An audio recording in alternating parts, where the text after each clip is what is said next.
오늘 이렇게 수요저녁 예배에 오신 여러분들을 주님의 이름으로 환영합니다.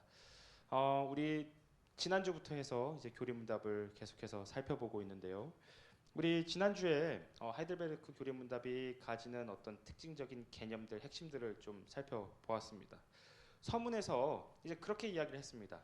우리 인생 가운데 위로가 될 수 있는 것이 무엇인가라는 그 질문 앞에 우리가 그 위로를 이 세상에서 그리고 어떤 무엇인가를 통해서 구하는 것이 아니라 내 인생이 내 것이 아니라 예수 그리스도의 것에 우리가 모든 위로를 받는다는 것을 함께 살펴보았습니다. 이제 그 위로에 대한 개념이 교리문답 전체를 통과하게 되는데요. 하나님께서는 우리를 하나님의 것으로 삼으셨고 그리스도를 통하여 이제 우리를 이렇게 피값으로 사시게 되었습니다. 왜냐하면 하나님께서 우리를 창조하셨을 때 사랑으로 창조하셨기 때문에 그렇습니다. 하나님과 교제하는 존재로 창조되었고 하나님의 형상으로 창조되었기 때문에 그렇습니다. 하나님께서는 우리를 사랑하셨고 그러나 우리는 그 사랑을 거절했었습니다. 우리는 결국 하나님을 떠나서 스스로 독립적인 존재로 살고자 하였고 그 결과가 바로 선악과를 따먹는 행위였음을 우리가 지난주에 살펴보았습니다. 그 결과 우리는 어떻게 되었냐면요. 하나님을 사랑하지도 않게 되었고 사랑할 수도 없게 되었습니다. 하지도 않고 할 수 없게도 된 것이죠. 율법의 본질이 여기서 이제 문제가 생깁니다. 율법의 본질은 결국 하나님을 사랑하는 것이고 이웃을 사랑하는 것입니다. 그런데 우리는 하나님을 사랑하지도 못하고 하나님을 사랑하지도 못합니다. 이웃을 사랑하지도 않고 이웃을 사랑하지도 못하게 되는 문제가 생기기 시작하는 거죠. 율법의 기준이 너무나도 높아졌습니다. 우리에게 너무나도 자연스러운 것들이 우리가 죄로 말미암아서 모든 것들이 그 기준들이 높아지게 되었습니다. 오늘 교리문답은 이 부분에서부터 이제 시작이 되는데요. 우리 9번째 문답을 한번 볼까요? 보시면 이렇게 이야기를 합니다. 하나님께서 사람이 행할 수 없는 것을 그의 율법에서 요구하신다면 이것은 부당한 일이 아닙니까? 사람이 분명히 죄를 지었고 이제 하나님을 사랑하지도 않고 사랑하지도 못하는데 그럼에도 똑같이 그 기준을 주는 것이 우리에게 부과하는 것이 과연 옳습니까? 라고 이야기를 하는 것입니다. 그러자 이 교리문답은 이렇게 이야기를 합니다. 아닙니다. 하나님은 사람이 행할 수 있도록 창조하셨으나 사람은 마귀의 꾀임에 빠져 고의로 불순종하였고 그 결과 자기 자신뿐 아니라 그의 모든 후손도 하나님의 그러한 선물들을 상실하게 되었습니다. 신문과 11문 이 부분도 이제 하나님께서 우리의 죄에 대해서 어떻게 다루시는가에 대해서 이야기를 하고 있는 내용들입니다. 이 부분을 좀 더 자세히 좀 보기 원하는데요. 우리 소제목에 보시면 진노를 내리시는 하나님 불의한 분이실 수도라는 이 소제목을 보시면 이제 마르틴 루터의 이야기가 나옵니다. 여러분들 혹시 마르틴 루터가 누구신지 다 아시죠? 네, 마르틴 루터는 종교개혁을 했었던 사람이었습니다. 이 마르틴 루터가 이신칭의를 발견하게 되는데요. 이제 그리스어 원문으로 성경을 읽다가 로마 카톨릭이 보고 있었던 성경과 많이 다른 것을 보게 되었고 사람이 구원을 받는 것은 로마 카톨릭에서 이야기하는 것처럼 수많은 공덕들을 쌓아서 연옥에서 탈출해서 천국으로 가는 것이 아니라 믿음으로 구원받는다는 것을 이 성경을 통해서 로마서나 신약 성경을 통해서 발견하게 된 사건은 이신칭의의 발견이라고 이야기를 합니다. 그런데 이 이신칭의 믿음으로 구원을 받는다라는 이 교리를 발견하기 전까지 루터가 하나님을 향해서 가지고 있었던 생각들이 무엇이었냐면요. 분노였습니다. 왜냐하면 루터는 수도사로서 생활을 했었는데요. 수도 생활을 하면 할수록 자신의 그 죄의 짐과 무거움이 더 무거워졌었기 때문에 그렇습니다. 루터의 그 무게감이 얼마나 무거웠던지 동료 수도사들이 너 가서 그러면 로마로 여행도 좀 다녀오고 성경 공부도 좀 해서 그것들을 좀 덜어냈으면 좋겠다라고 할 정도로 루터가 가지고 있는 이런 분노는 너무나도 컸습니다. 그 분노의 이유는 이런 것이었습니다.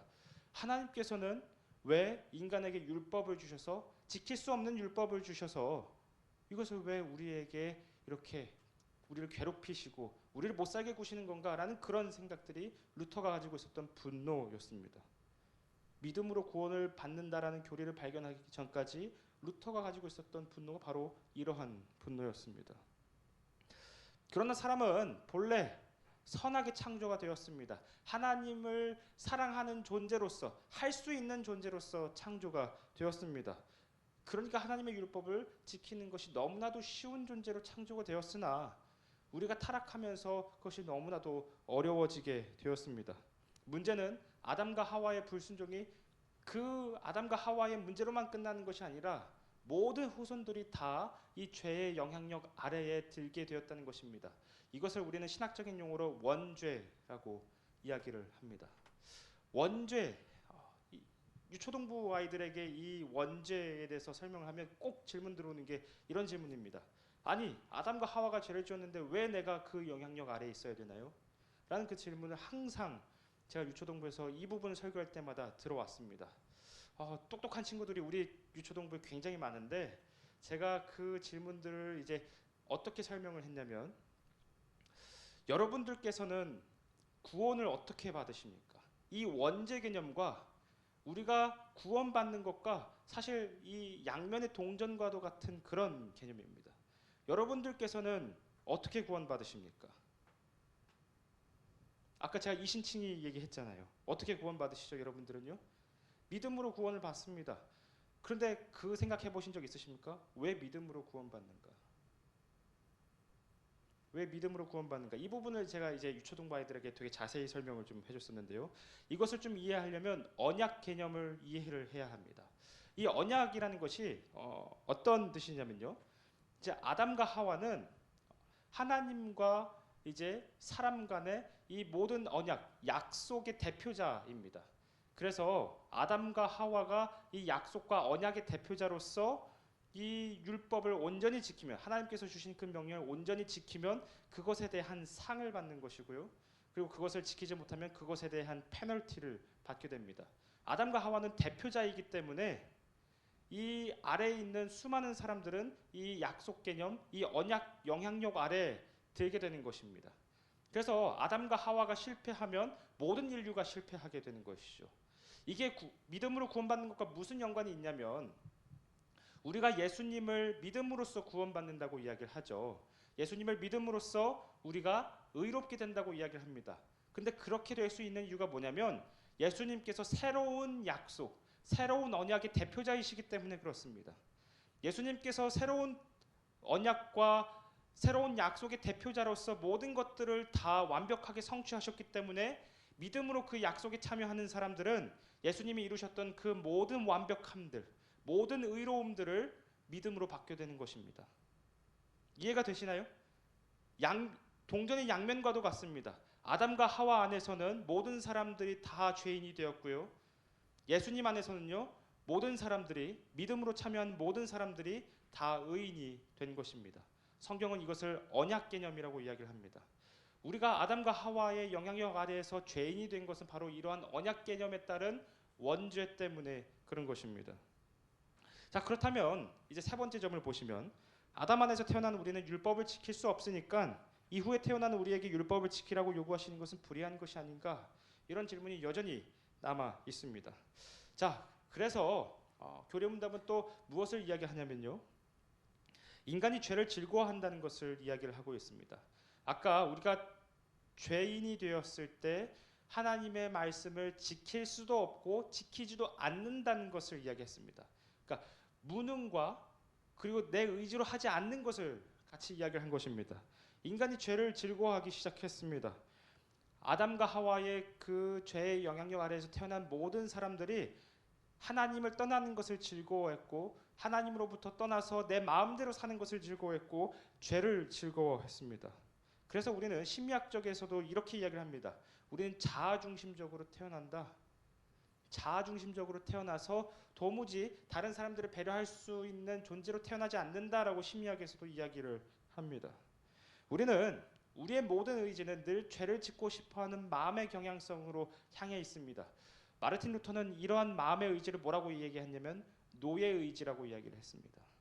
우리의 모든 마음이 늘 죄에게 끌려간다는 것입니다. 죄에게로 향해 가고 자발적으로도 죄로 향한다는 것입니다. 우리의 모든 마음이 이렇게 기울여져 있습니다.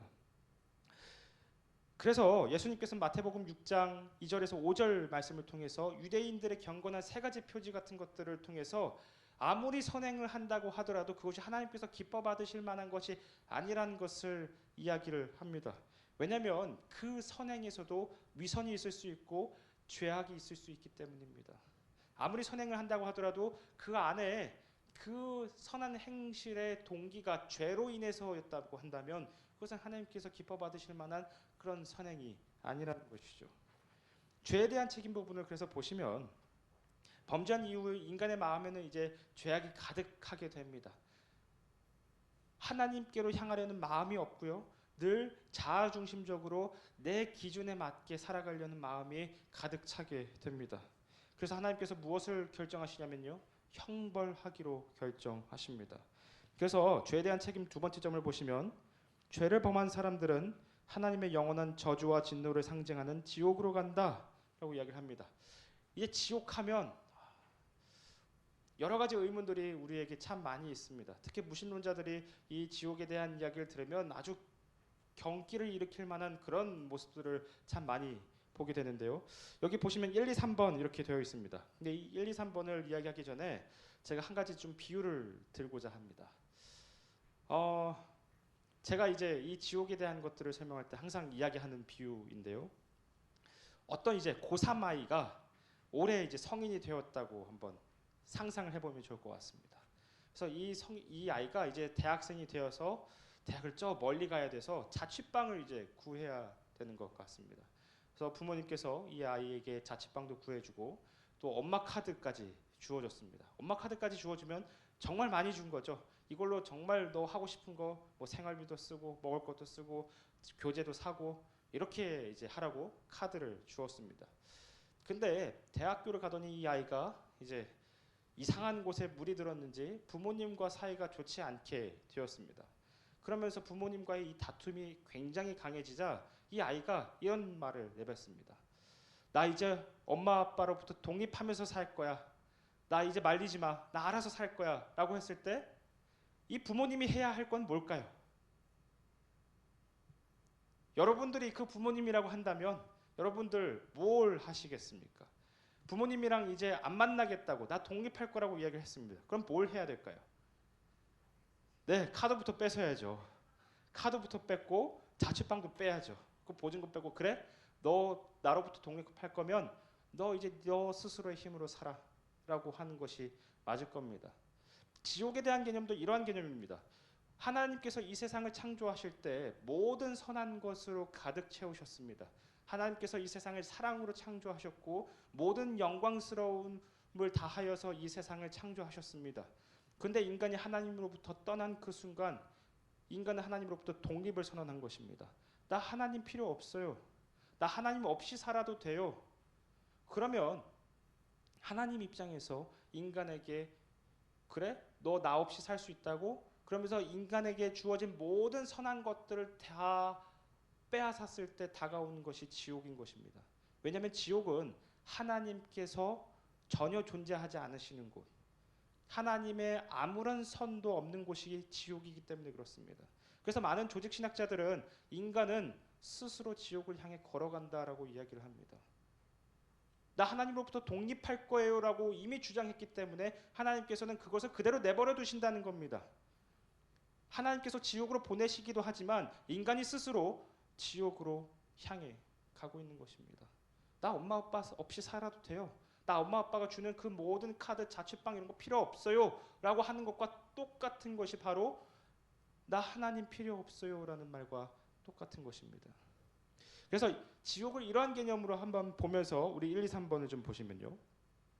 단순히 신을 믿지 않는다고 지옥에 보내는 것이 정당한가라고 했을 때 하나님께서는 인간이 스스로 지옥을 가기로 결정했기 때문에 그것을 그대로 이행하시는 겁니다. 또한 여기 보시면 하나님을 믿지 않는 것에 포함한 자신이 범한 죄 전체에 대한 형벌이 지옥이다. 이런 질문 이면에는 우리가 도덕적으로는 깨끗한데도 신만 믿지 않았다는 전제가 깔려있다라고 되어 있습니다. 영원한 지옥은 우리가 지은 죄에 비하면 너무 지나친 형벌이 아닌가라는 이 질문에 하나님께 지은 죄는 무한한 죄이기 때문에 무한한 형벌을 받는 것이 합당하다고 이야기를 합니다. 세 번째로 사랑의 하나님이 진노하시는 것이 옳은가라고 했을 때 의로움을 향한 사랑은 죄를 향한 진노를 포함한다는 것까지 이야기를 하고 있습니다. 여러분들께서 다시 한번 자세히 읽어보시면 좋겠습니다. 그래서 하나님께서 인간의 죄로 인해서 진노하시게 되었습니다. 여기 첫 번째 점을 보시면 하나님은 툭하면 노하시는 분이 아니라고 이야기를 하고 있습니다. 이렇게 생각했었던 우리 기독교에서는 하나님을 이렇게 생각하지 않지만 기독교 외의 모든 종교들에서는 신을 이런 식으로 생각을 합니다. 특히 이스라엘에 살아가고 있었던 그 고대 근동의 현장에서 그리고 신약 성경 가운데 사도들이 복음을 선포하던 그 현장 가운데서 사람들이 생각했던 신에 대한 개념은 바로 이러한 개념이었습니다.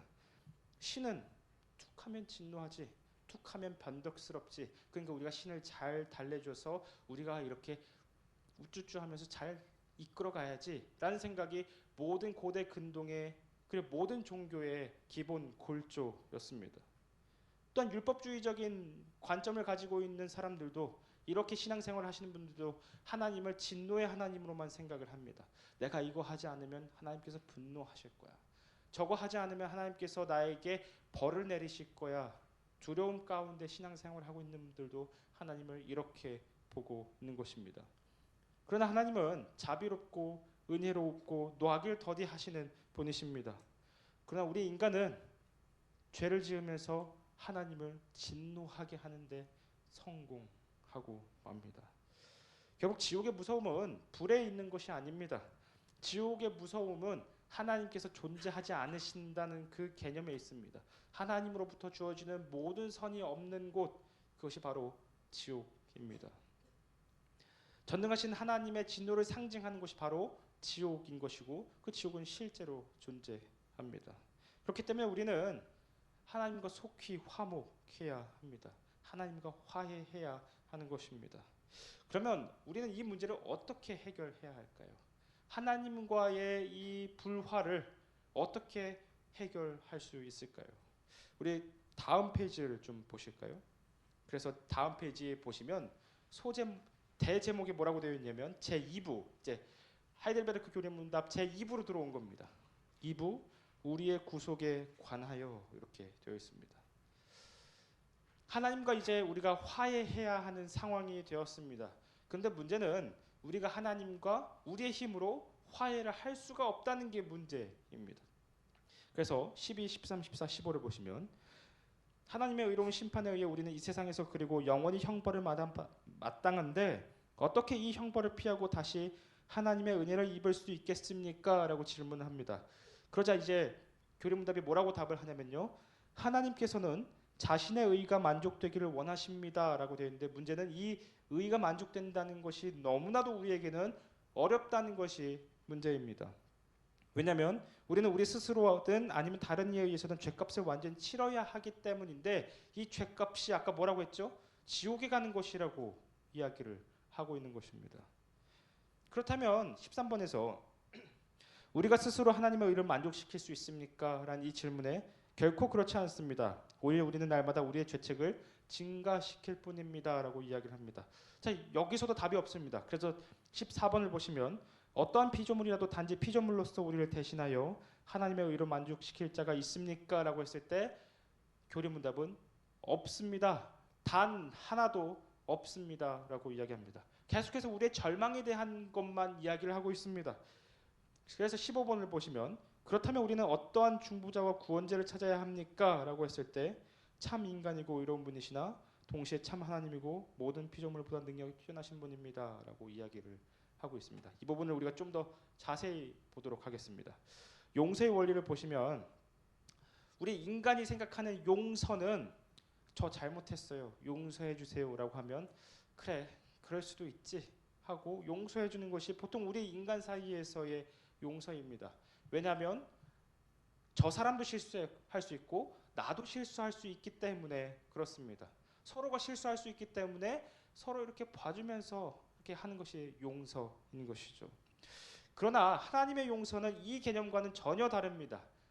하나님께서는 단 하나의 죄도 없으시고 회전하는 그림자도 없으신 분이시고 완전하신 분이시기 때문에 하나님의 용서는 우리가 우리끼리 하는 용서와는 전혀 다른 용서가 됩니다. 하나님께서 무엇인가를 용서하시기 위해서는 의로운 방식으로 용서하셔야만 합니다. 그 손상된 의에 대해서 완전한 처벌이 이루어져야 하는 것입니다.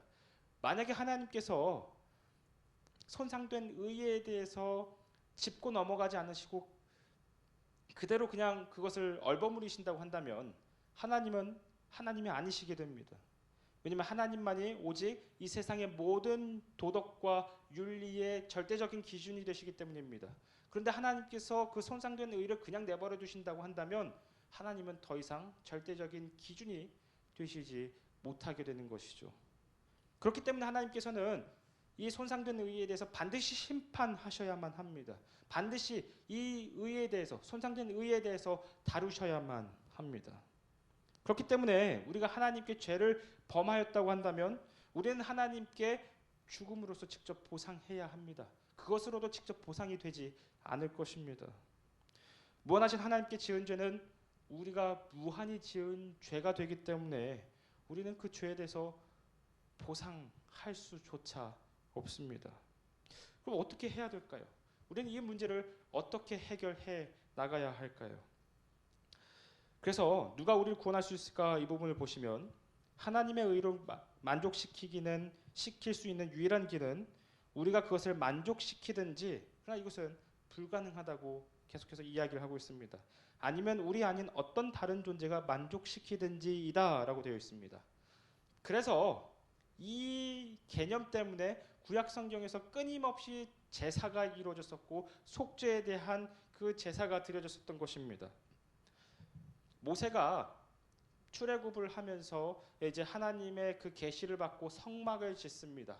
성막이란 하나님의 임재가 이루어지는 이동식 성전입니다.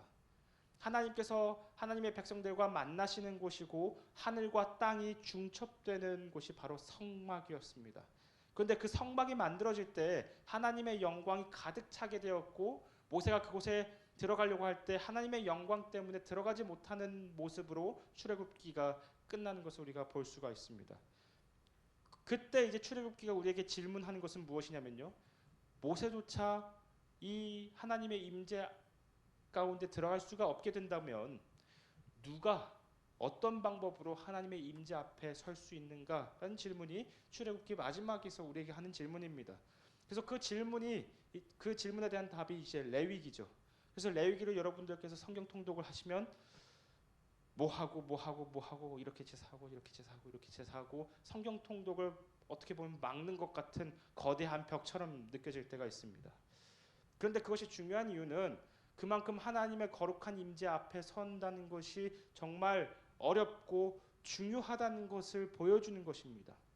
결국 속죄에 대한 그 수많은 이제 하나님께서 알려주신 그 방법들은 내 죄가 이 동물을 통해, 이 동물 제사를 통해서 내 죄가 전가되고 그래서 이 죄는 나 대신 죽는구나를 보여주는 것입니다. 하나님께서 그렇게 해서 시청각 교육을 보여주시는 겁니다. 너는 죄인이고 내 앞에 서게 될 때 이렇게 이 동물처럼 죽게 될 것이지만 너 대신 이 동물이 죽었다. 너는 그냥 내 앞에 온 것이 아니라 이러한 방법들을 통해서 내게 온 것이다 라고 이야기를 하고 있는 것입니다. 그래서 두 번째 점을 보시면 구약시대의 경우 하나님의 백성들의 죄를 사하기 위해 다른 동물의 피를 요구하셨다라고 이야기를 하고 있습니다. 내 죄가 동물에게 전가가 되었고 희생제물은 이제 내 죄를 대신해서 죽게 된 것입니다.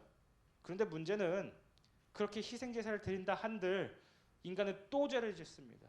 하나님 앞에 설 수 없게 되는 그런 존재가 또다시 반복되는 것입니다. 그럴 때마다 인간은 계속해서 희생제사를 드렸습니다. 결국 구약 성경이 이야기하고 있는 제사제도는 임시 방편이었을 뿐이었던 것이죠.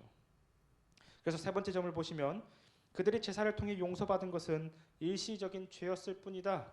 하나님께 받을 영원한 형벌을 그러한 일시적인 제물로 용서를 받을 수는 없다라고 이야기를 하고 있습니다.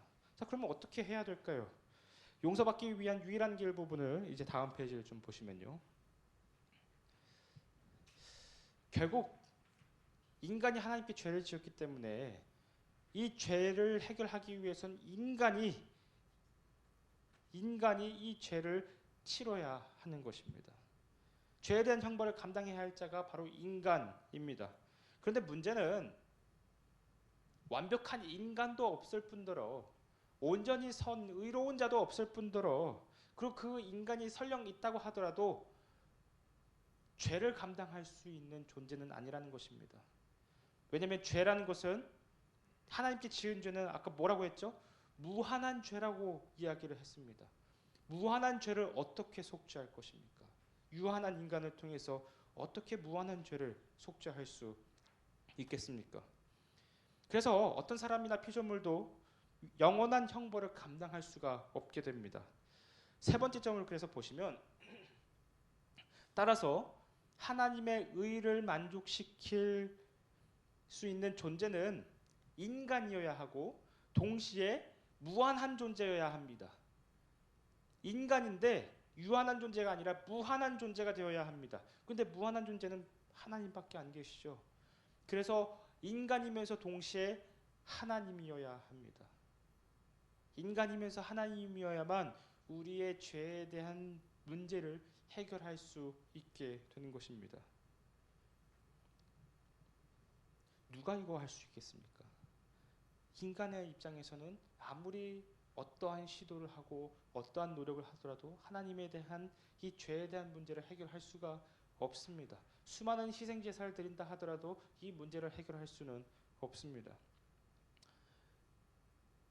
그래서 인간이 해결하는 것이 아니라 하나님께서 우리의 문제를 해결해 주시게 됩니다. 그래서 네 번째 점을 보시면 사랑의 하나님께서 이제 무엇을 하시냐면 친히 인간이 되십니다. 친히 인간이 되셔서 온전한 인간이 되시고 그리하여 인간으로서 모든 의로움을 성취하셔서 하나님을 만족시키셨습니다. 그 인간이 이 땅에 내려와서 모든 율법을 완벽하게 지키셨고 하나님을 온전히 사랑하셨고 인간을 온전히 사랑했습니다. 그리고 그 인간이 우리의 모든 죄를 다 짊어지고 죽게 되었고 그 완벽하게 이루었던 의를 이제 우리에게 주었습니다. 그분은 참 인간이자 참 하나님이신 우리 주 예수 그리스도이십니다. 예수님의 십자가 죽음은 희생제물로서의 죽음입니다. 우리의 모든 죄를 다 짊어지시기 위해 예수님께서 나무에 달려서 하나님의 저주를 받아 심판을 받아 죽으셨습니다. 그리고 십자가에서 우리의 모든 죄를 짊어지실 때 예수님은 그분께서 이루셨던 그 모든 의로움들, 그 모든 온전함들, 그 모든 완벽함들을 우리에게 주셨습니다. 신약 성경은 그것을 믿음으로 의롭게 된다. 믿음으로 내 죄가 예수님께 전가가 되고 예수님께서 이루셨던 그 모든 의가 내게 주어지는 그 사건을 믿음으로 의로움을 받는다. 칭의 사건이라고 이야기를 합니다. 예수님의 십자가 죽음은 바로 하나님의 의를 만족시키기 위한 그러한 죽음이었던 것입니다. 그래서 여기 하나님의 의로우심이 만족이 되어야 한다는 것의 의의를 보시면요. 우리는 우리가 신앙생활을 하면서 참 많은 죄를 짓습니다.